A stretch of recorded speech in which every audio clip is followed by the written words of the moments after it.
이곳에 모여서 하나님 앞에 제단을 쌓았습니다. 저도 그 많은 사람들의 한순간을 스쳐 지나가는 조그만 한 영혼에 불과합니다. 여러분들 계속 이곳에서 하나님의 뜻을 지키며 또 하나님의 말씀이 이곳에 선포될 수 있도록 늘 우리 하나님께 사랑하신 여러분들이 되기 원합니다. 이 아침에도 예수 그리스도의 이름으로 모인 모든 교회와 하나님의 보내신 성령이 임하시는 초소마다 우리 주님의 은혜와 하나님의 평강이 그곳에도 함께 하시길 주님의 이름으로 우리 함께 기도합니다. 아멘. 우리 그리스도인들이 이 세상을 살아가면서 말씀에 순종하여 하나님의 뜻대로 살아갈 수 있는 힘은 오직 성령의 능력으로만 가능합니다.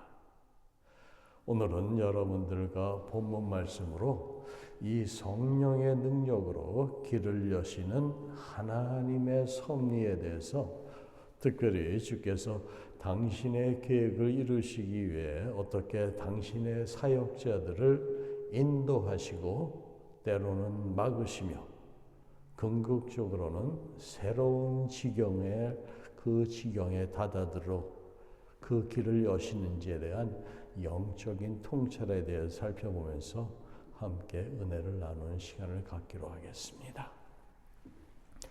오늘 말씀의 이 짧은 구절 속에는 바울의 2차 전도 여행의 방향을 주께서 인도하시는 결정적인 순간들이 담겨 있으며 이는 우리 지금의 삶 속에서도 동일하게 역사하시는 성령님의 섬세하시고도 강권적인 섭리를 잘 보여주고 있습니다.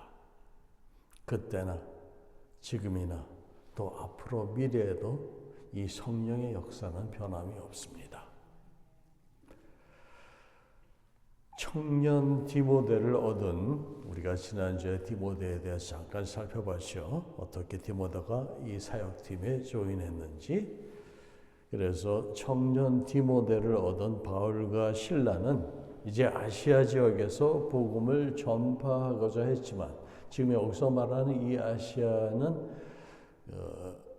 마이너 아시아, 소아시아를 말합니다. 그래서 성령께서 그 아시아에서 말씀을 전하지 못하게 막으셨습니다.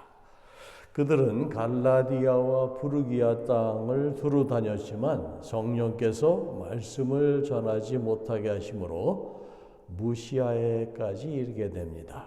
그리하여 그곳에서 북쪽에 이제 비두니아로 그들이 가고자 애쓰되 이번에는 예수의 영이 허락하지 아니하셨습니다. 오늘 말씀 우리 6절에 잠깐 보세요. 거기 보시면 성령께서 말씀을 전하지 못하게 하시거늘, 이 표현이 매우 중요합니다. 이는 다른 말로 전도의 길을 막으셨다라는 의미인데 바울의 열정과 계획 그리고 그들의 복음 전파에 대한 간절함에도 불구하고 하나님께서는 그들이 가고자 했던 사역지를 허락하지 않으신 것입니다. 여기서 우리는 중요한 교훈을 얻게 됩니다. 이는 우리의 계획과 열정보다 더 중요한 것은 바로 하나님의 시기와 인도하심입니다. 다시 말씀드릴게요. 하나님의 때와 곧 그 시기와 인도하심이 더 중요하다라는 거예요. 바울은 복음 전파의 사명에 충실했지만 그 사명의 시기와 장소는 우리 사람의 뜻이 아닌 하나님의 의지와 뜻에 의해 결정되어야 했습니다. 소아시아와 비두니아는 그 당시 성령님이 원하시는 방향이 아니었습니다. 성령의 사역은 때로 적극적이고 역동적인 추진력으로 나타나지만 때로는 침묵하심, 하나님께서 아무 말씀 안 하시는 거예요. 침묵하심과 또한 막으심으로 나타나기도 합니다. 주께서는 그들이 가고자 했던 지역의 2번의 여행길을 확실하게 막으셨습니다. 이는 하나님의 뜻이 아니라고 하실 때에는 언제나 그 속에 더 크고 깊은 의미에 주께서 예비하심이 숨겨져 있음을 우리에게 알려줍니다. 우리가 계획했던 방법과 길이 막혔을 때 좌절하거나 낙심할 것이 아니라 오히려 하나님께서 우리를 위해 예비해 두신 열린 길을 찾으라는 신호로 이를 받아들여야 합니다. 바울은 이러한 성령의 나타나심과 능력을 체험한 사람입니다. 그가 부활하신 주님을 만날 때도 그랬고 이후 그의 행적의 모든 그의 살아온 그 행적이 성령의 나타나심과 능력으로만 가능했습니다. 온전히 그는 성령에 붙잡혀서 살았던 사람이에요. 그러한 그가 말하기를 우리 인간의 구원이 사람의 지혜나 능력으로 되는 것이 아니라 오직 하나님의 능력에 의해 얻어지는 것이라고 말하였습니다. 이는 복음 속에 하나님의 심오한 구원의 진리, 곧 감추어졌던 하나님의 계시가 바로 예수 그리스도로 인하여 나타났다라는 거예요. 이는 다른 말로 그리스도의 계시는 성령의 능력으로 우리 믿는 성도로 하여금 하나님께서 우리에게 은혜로 주신 것을 알게 하심입니다. 이와 같이 바울은 그리스도의 계시가 나타나기 전에는 자신이 얼마나 무지하였었고 완악하였고 또한 연약하였는지, 그러한 그가 후에 하나님의 은혜로 얼마나 성령의 나타나심과 그분의 능력에 의존하여서 전도 사역을 감당하였는지를 간증하였듯이 우리가 여러 그 서신서에 써서 그 사실을 발견할 수 있습니다.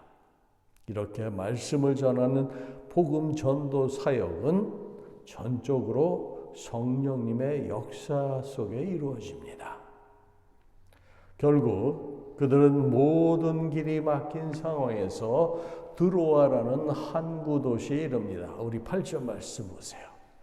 8절 보니까 무시아를 지나 드로아로 내려갔는데 그들이 드로아에 도착했을 때 더 이상 갈 곳이 없는 막다른 골목처럼 느꼈을 수도 있습니다.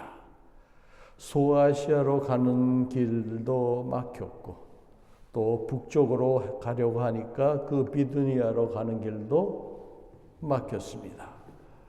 바울과 일행은 분명 그 순간에 답답하고 혼란스러운 그런 기분이 들었을 것입니다. 하지만 바로 그 막다른 곳, 인간의 모든 계획과 노력이 멈춘 그 지점에서 비로소 하나님의 강권적인 역사가 시작되었습니다. 이처럼 성령의 인도하심을 받기 위해 우리가 먼저 해야 할 순종은 나의 생각과 계획을 포기하는 것입니다. 내가 원하는 방향을 내려놓는 거예요. 그것이 바로 순종의 시작입니다. 사도 바울이 누누이 그가 주장했고 그가 성도들에게 알려주고자 했던 것이 나의 자아는 죽어지고 내 안에 예수 그리스도께서 살아서 역사하실 때 그 삶이 하나님의 원하시는 모습이고 하나님께 영광 드리는 삶으로 이 세상을 살아갈 수 있어요. 그래서 하루하루 우리 성도들의 삶은 나의 자아는 죽어지고 그리스도의 모습이 나타나는 그런 모습으로 우리의 인생이 변화해야 합니다.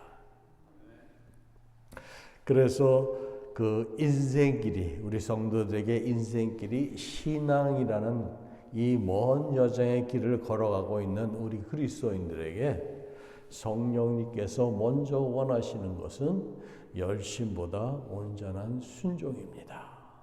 나의 모든 것을 내려놔야 돼. 내 자아가 죽어져야 됩니다. 순종해야 우리 여정의 방향을 바로 잡을 수 있기 때문입니다. 그래야 성령님의 역사하심과 능력도 우리 인생의 여정에서 우리가 경험할 수 있기 때문입니다. 그래요. 9절에 보시면 우리 9절 보세요. 밤에 환상이 바울에게 보이니 마케도냐 사람 하나가 서서 그에게 청하여 이르되 마케도냐로 건너와서 우리를 도우라 하거늘. 성경에서 꿈과 환상은 보통 고대에 있어서 하나님의 계시의 수단과 방법으로 수단 가운데 하나였습니다. 성령의 역사로 밤에 환상이 바울에게 나타났습니다. 그런데 이 환상은 단순한 상상이나 추리라는 것이 아니고 시각적인 것을 동반한 초자연적인 현상이었습니다. 한 마케도냐 사람이 서서 간절히 간구하는 모습이었습니다. 그것은 마케도냐로 건너와서 우리를 도우라는 것이었습니다. 마케도니아는 현재의 유럽 대륙을 의미하며 이것은 바울의 전도 사역의 무대가 이제 지리적으로 완전히 새로운 방향으로 확장됨을 의미하는 것입니다. 소아시아 선교를 계획했던 바울에게는 전혀 예상치 못한 방향이었습니다. 이처럼 하나님의 부르심은 종종 우리의 익숙한 경역, 우리가 가지고 있는 경험과 영역, 그 기대의 틀을 완전히 벗어나는 방식으로 주어집니다. 그래서 우리 10절을 보세요. 바울이 그 환상을 보았을 때 우리가 곧 마게도냐로 떠나기를 힘쓰니 이는 하나님이 저 사람들에게 복음을 전하라고 우리를 부르신 줄로 인정함이로라. 바울은 이 환상을 보고 하나님이 저 사람들에게 복음을 전하라고 우리를 부르신 줄로 인정하고 곧 마게도냐로 떠나기를 힘썼습니다. 여기서 끝부분에 인정함이로라라는 말이 나오죠. 이 말이 중요한데 이는 헬라어로 신비바조로서 원래 결합시키다라는 뜻입니다. 그런데 앞에 9장 22절에서는 이 단어가 사울은 힘을 더하도 예수를 그리스도라 증언하여 다메섹에 사는 유대인들을 당혹하게 하니라. 이 구절에서는 증언하여라는 이 말로 번역되어서 증명하다라는 뜻으로 사용되었습니다. 그리고 오늘 말씀 여기서는 이 단어가 똑같은 단어인데 결론을 내리다. 결론을 내다. 영어로는 assuredly gathering 혹은 conclude. 바로 이 뜻으로 결론을 내리는 뜻으로 바울이 성령의 막으심과 마게도냐 환상이라는 이 두 가지 사건을 결합하여서 하나님의 명확한 뜻을 그가 확신했다라는 거예요. 복음을 막으신 것과 환상을 보여준 것 두 가지 사건을 결합해서 그가 하나님의 뜻을 거기서 발견하면서 확신했다라는 것입니다. 그래서 우리말로는 인정함이라고 번역한 거예요. 하나님의 섭리는 이처럼 단편적인 사건들이 모아져서 마치 퍼즐이 맞춰져서 전체적인 그림이 나오듯이 이러한 사건들이 전체 맥락 속에서 그 의미가 확실히 드러나게 되어서 하나의 완벽한 그림을 만드는 것입니다. 이러한 하나님의 섭리적인 인도하심은 우리 그리스도인들의 삶 속에도 그대로 적용됩니다. 우리는 종종 바울처럼 우리의 계획과 뜻대로 일이 진행되지 않을 때 실망하거나 낙심합니다. 그러나 여러분 기억하십시오. 닫힌 문은 하나님의 거절이 아니라 하나님께서 예비하신 더 좋은 곳으로 우리를 이끌기 위한 반향 전환 신호입니다. 그것을 우리가 깨달아야 돼요. 우리가 이해구 장로님이 먼저 가신 후에 교회의 그 향방을 놓고 기도하여 왔습니다. 저의 개인적인 기도는 젊은 목사님이 오시는 것과 EM 사역을 감당할 수 있는 분을 보내달라고 기도했었습니다. 기도 중에 언젠가 제가 여러분들께 설교 중에 말씀드린 적이 있는데 우리 예배당 안으로 많은 사람들이 들어오는 것을 보았습니다. 그때 얼마나 제가 기쁘고 감사했는지 몰라요. 그러나 시간이 지나면서 현실은 너무나 다른 모습이었습니다. 그리하여 새벽 기도를 가지는 시간을 가졌고 전국에는 교회 전체가 40일 금식 기도를 우리가 추진하였습니다. 이렇게 기도를 시작하고 1년이 지난 시점에 이렇게 교회 연합이라는 상상하지 못했던 방법으로 좋은 결과를 이루게 하신 하나님의 은혜에 감사하고 영광을 올려드립니다. 하나님께서는 우리들이 예상하지 못한 전혀 상상하지도 못한 방법으로 우리에게 길을 열어 보여주셨습니다. 이와 같이 하나님의 섭리는 때로는 우리들이 이해할 수 없는 지름길이 아닌 돌아가는 길로 인도하시기도 합니다. 하지만 그 돌아가는 길은 항상 우리를 가장 안전한 곳, 가장 유익한 곳, 그리고 하나님의 영광이 가장 크게 드러날 수 있는 곳으로 인도하십니다. 바울이 아시아를 포기하고 마게도냐로 건너감으로써 복음은 비로소 유럽이라는 새로운 이방 세계에 발을 디딜 수 있었고, 이는 복음 전도 역사에 있어서 가장 결정적인 전환점이 되었던 것입니다. 사랑하는 성도 여러분, 우리는 주님의 가신 길을 따라가는 그분의 제자들입니다.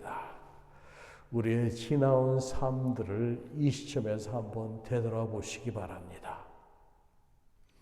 전에 내가 간절히 원하였지만 닫혀 있었던 문은 무엇이었습니까? 가정의 문제였습니까? 아니면 내 사업에 있었습니까? 혹시 내 힘으로 극복할 수 없는 그 막다른 장벽에 부딪혀서 실망하고 좌절하던 경험이 있지는 않으십니까? 그때마다 성령님께서 우리를 인도하셨음을 기억하시고 잊지 마시기 바랍니다. 성령께서 우리 안에 이렇게 내주하시는 가장 중요한 목적은 성도와 교회로 하여금 온 세상을 향한 하나님의 이 구원 계획으로 성령을 받은 하나님의 사람들이 예수 그리스도의 증인이 되도록 하시기 위함이에요. 오늘 말씀의 교훈은 우리에게 분명히 알려주고 있습니다. 하나님은 당신이 사랑하는 자녀들이 마땅히 가야 할 길을 절대로 막으시지 않습니다. 다만 주님의 더 크고 온전한 계획을 위해 인간적인 계획을 잠시 멈추시고 재조정하실 뿐입니다. 우리의 역할은 다만 바울처럼 닫힌 문 앞에서 낙심하지 않고 모든 방법과 시도를 멈추고 주님의 음성을 기다리는 것입니다. 그 음성을 들으셔야 돼요. 그래야 여러분들의 그 평안을 유지할 수 있고 하나님께서 주신 그 평강을 우리가 빼앗기지 않아요. 근심하지 마세요. 실망하지 마세요. 하나님은 더 좋은 길을 예비하시고 더 큰 뜻을 그 막힌 길에서 갖고 계세요.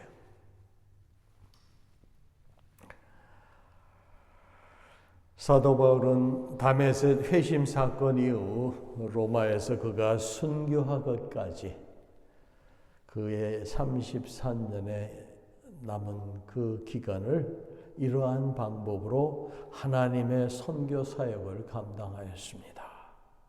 교회사적으로 바울이 미친 영향은 그의 전도의 행으로 인하여 비로소 복음이 전 세계적으로 확산되어 가는 계기가 되었던 것입니다. 이는 바울 스스로 이방인의 사도가 된 것이 아니라 이는 하나님의 계획과 영원하신 섭리에 의하여 예정되어 있었기 때문입니다. 성령님의 강권적인 역사로 그는 이방 나라의 전도자로 이방 선교를 감당하지 않을 수 없었던 것입니다. 이처럼 하나님은 이 세상에서 우리를 불러내셨습니다. 그 이유는 부르심을 받은 우리가 주님의 몸된 교회로서 서로 한 몸을 이루게 하심입니다. 다시 말씀드릴게요. 이 세상에서 우리를 불러내신 이유는 가장 먼저 우리로 한 몸이 되게 하시는 거예요. 우리가 하나 될 때 우리 안에 거하시는 성령 하나님께서 세상 가운데 온전히 드러나십니다. 우리가 하나 될 때 세상이 우리가 그리스도의 제자임을 분명히 알게 됩니다. 반대로 우리가 하나됨에 실패할 때 우리는 하나님의 영광을 가리고 그리스도의 사랑을 잃어버리고 그분의 이름을 허망하게 만들게 됩니다. 그러므로 우리는 절대로 하나됨을 가볍게 여겨서는 안 됩니다. 모든 성도와 더불어 그리스도 안에서 필수적으로 하나가 되어야 합니다.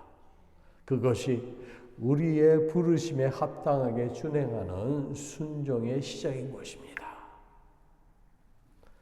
그렇다면 어떻게 우리가 연합하여 하나됨을 이룰 수 있을까요? 하나됨은 절대로 저절로 되는 것이 아니라 노력이 필요합니다. 하나됨은 절대로 그냥 그대로 저절로 이루어지지 않습니다. 특히 하나되기 어려운 성도와 연합하는 것은 쉬운 일이 아닙니다. 그래서 많은 노력이 필요합니다. 그래 사도 바울이 우리에게 그 방법을 알려줍니다. 그가 말하길 그러므로 주 안에서 갇힌 내가 너희를 권하노니 너희가 부르심을 받은 일에 합당하게 행하여 모든 겸손과 온유로 하고 오래 참음으로 사랑 가운데서 서로 용납하고 평안에 매는 줄로 성령이 하나 되게 하신 것을 힘써 지켜라. 평안에 매는 줄로 성령이 하나 되게 하신 것을 힘써 지키라 말하고 있습니다. 어떻게? 모든 겸손과 온유로 행하고 오래 참음으로 서로 사랑으로 용납하고 평안의 띠로 성령이 하나 되게 하신 것을 지키라고 바울이 역설하고 있습니다. 우리도 이처럼 성령님의 평안으로 하나 되게 하신 것을 힘써 지키며 주께서 인도하심에 순종하는 삶을 살기를 원합니다. 우리의 계획과 뜻이 아닌 주님의 놀라운 섭리 안에서 우리에게 주어진 마케도니아, 즉 하나님께서 우리를 필요로 하시는 바로 그 지경을 향해 믿음으로 발걸음을 내리는 복된 성도님이 다 되시길 주님의 이름으로 축원합니다. 아멘. 우리 기도하시겠습니다. 성령 하나님, 저희로 그리스도께서 피로 사신 교회를 사랑하게 하시고 성령이 이미 우리 가운데 주신 평안을 힘써 지키기를 원합니다. 그리스도 안에서 하나됨의 명령에서 예외인 성도는 아무도 없습니다. 그리스도의 지체들로서 하나되게 인도하시고 모두가 그리스도와의 연합을 지키기 위해 각 사람의 겸손과 온유와 오래 참음과 그리고 사랑으로의 용납이 교회 가운데 있게 하여 주시옵소서. 바라옵기는 주님을 섬기는 모든 교회들이 주께서 거하시기에 합당한 그리스도와 연합한 몸된 교회가 되기를 소망합니다. 그래서 주님 다시 오시는 그날까지 저희가 서로 사랑하는 그리스도의 제자들로서 성령이 함께 내주하셔서 주님의 사역을 온전히 감당하는 신앙의 공동체들이 되기를 예수님의 이름으로 간절히 기도드립니다.